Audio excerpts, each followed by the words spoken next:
안녕하세요. 그가 그 김영아입니다. 오늘은 날씨는 너무 좋은데 지금 당장 떠날 수가 없어서 반고우와 함께 떠나는 네덜란드와 프랑스 랜선 여행을 준비해보았습니다. 바로 가보실까요? 고! 반고우는 1853년 네덜란드 남부 준데르트에서 목사님의 아들로 태어났어요. 큰아버지가 화랑을 크게 하셔서 젊은 시절에는 헤이그, 런던, 파리를 오가면서 그림을 팔았습니다. 하지만 적성에 잘 맞지 않았는지 일찍 그만두고 이번에는 아버지의 영향을 받아 목회자로 활동합니다.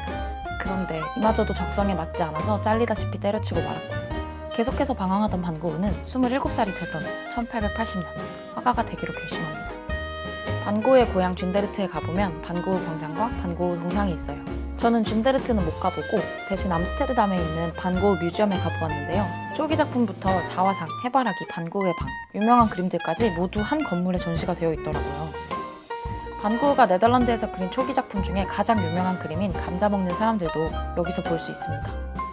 저는 개인적으로 이 박물관에서 붓꽃이 제일 좋았는데요. 미술 교과서에서만 보던 노란색과 보라색의 대비가 이렇게 아름다울 수 있는 걸 처음 알았다니까요. 빈센트는 1886년 본격적으로 화가로 활동하기 위해 동생 테오가 살던 파리의 몽마르트 언덕 근처로 이사를 갔어요. 화상이었던 테오와 함께 살면서 인상주의와 전묘법, 그리고 일본 판화까지 접하게 됩니다. 파리 시절을 보내면서 빈센트는 밀레와 렘브란트의 영향을 받아 어두웠던 기존의 화풍에서 벗어나 밝은 색채와 화려한 표현법을 배워나갔어요. 탕기 영감의 초상, 몽마르트 언덕, 오이랑 같은 작품들을 남겼고 모델료가 없어서 자신을 모델로 한 자화상도 정말 많이 남겼어요. 평생 동안 자화상을 40여 점 남겼는데 그 중에 30여 점이 이 시기에 그려졌다고 합니다. 파리 시절에 그려진 자화상을 보면 왠지 모르게 반고우의 고독함이 느껴져요. 혼자 있는 시간이 길어서 그랬던 걸까요? 반고우는 대도시인 파리에서 늘 외로워했습니다. 결국 매춘과 압생트라는 술에 중독돼서 내내 고생하다가 밝은 빛을 찾아 도망치듯 남부로 가게 되죠. 반고우는 파리를 떠나갔지만 여전히 몽마르트 언덕은 젊은 화가들과 관광객들에게 사랑을 받고 있고 오르세 미술관에는 반고우의 그림들이 많이 남아있어요. 프랑스 남부의 작은 마을 아르에서 빈센트는 반짝이는 태양에 감동했습니다. 밝은 빛 아래에 다른 화가들과 공동체를 만들어 그림을 그리고 싶어서 여러 사람을 초대했지만 모두 거절당하고 말아요. 테오가 생활비를 대준다는 조건으로 유일하게 고갱이 내려오지만 두 사람은 성격도 예술관도 너무 달랐어요. 고갱과의 이런저런 갈등이 계속됐고 반고우는 견디지 못하고 자신의 귀를 잘라버렸습니다. 고갱은 자신의 귀를 자르다니 미쳐버렸다며 반고우를 떠났고 영원히 두 사람은 재회하지 못합니다. 혼자 남겨진 빈센트는 마을에서 빨간머리의 정신병자로 소문이 났고 결국 1년 만에 아름다운 햇살이 가득한 아르를 떠나 생레미로 가게 됩니다. 이렇게만 들으면 아르에서의 반고우의 삶이 별로 좋아 보이지 않지만 이때부터 우리가 아는 반고우의 유명한 작품들이 쏟아집니다.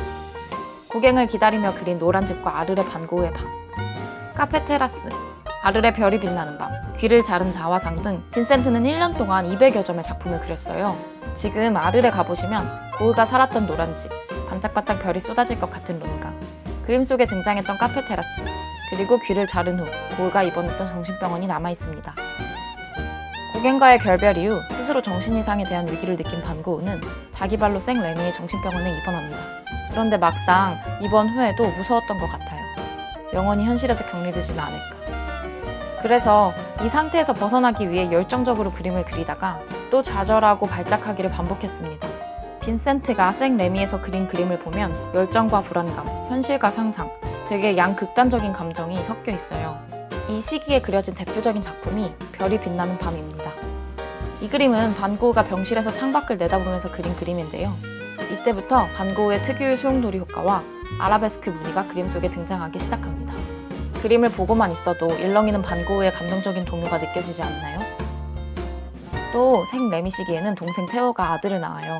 테오는 정말 형을 사랑하고 응원했던 것 같은 게 계속 생활비를 지원해 주었을 뿐만 아니라 나이 먹고도 계속 방황하면서 힘들어하는 형의 이름 빈센트를 자기 아들에게 붙여줬어요. 저였으면 형을 아무리 사랑해도 아들이 형처럼 고생할까봐 형 이름을 못 붙여줬을 것 같은데 테오는 정말 대단한 것 같아요. 고우도 조카의 탄생을 축복하며 그림을 그려 선물합니다. 바로 꽃이 활짝 핀 아몬드 나무입니다. 너무 예쁘죠? 아르에서 1시간 떨어진 생레미에 가보면 반고우가 입원했다는 생모졸 수도원과 고우의 힘든 마음을 알았는지 몰랐는지 너무나도 아름다운 보랏빛 라벤더 밭이 펼쳐져 있습니다.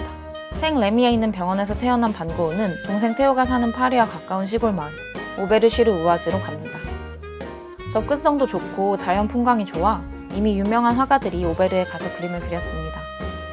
예술가들의 영혼을 이해해주는 정신과 의사, 가시에 박사도 오베르에 살고 있었어요. 빈센트도 오베르의 한적한 분위기와 가시 박사의 치료에 마음이 편해졌는지 오베르 슈르 우아즈의 교회, 비온 뒤 오베르의 풍경, 가시 박사의 초상 등 2달 동안 70여 점의 그림을 남겨요. 호전되는가 싶었던 반 고흐는 가시 박사와의 말다툼, 자신을 부양하는 테오에 대한 미안함, 성공에 대한 불안이 너무 심해져서 너무나 갑작스럽게 권총 자살로 생을 마감합니다. 까마귀가 나는 밀밭은 반 고흐가 죽기 전에 남긴 마지막 작품으로 알려져 있는데요. 이렇게 고요하고 아름다운 밀밭이 펼쳐진 마을에서도 자살을 할 정도였으면 마음이 얼마나 힘들었는지 모르겠습니다. 오베르 슈르 우아즈는 지금도 파리에서 1시간이면 갈 수 있고 정말 전 너무 좋았어요. 우리가 꿈꾸는 카페에서 맥주 마시고 글 쓰고 돗자리 펴고 누워있고 이런 한적한 여행을 하실 수 있습니다. 지금 오베르 슈르 우아즈에 가면 고흐가 마지막으로 머물렀던 라부 여관방, 가시 박사의 집, 그림 속의 교회, 그리고 까마귀가 날던 밀밭이 기다리고 있습니다. 형이 죽고 1년 후 생을 마감한 테오와 반 고흐의 무덤도 이곳에 있습니다. 저는 당분간 못 떠날 것 같지만 혹시 반 고흐를 좋아하시는 분이라면 반 고흐를 따라 네덜란드와 프랑스로 여행을 떠나보시는 거 어떤가요?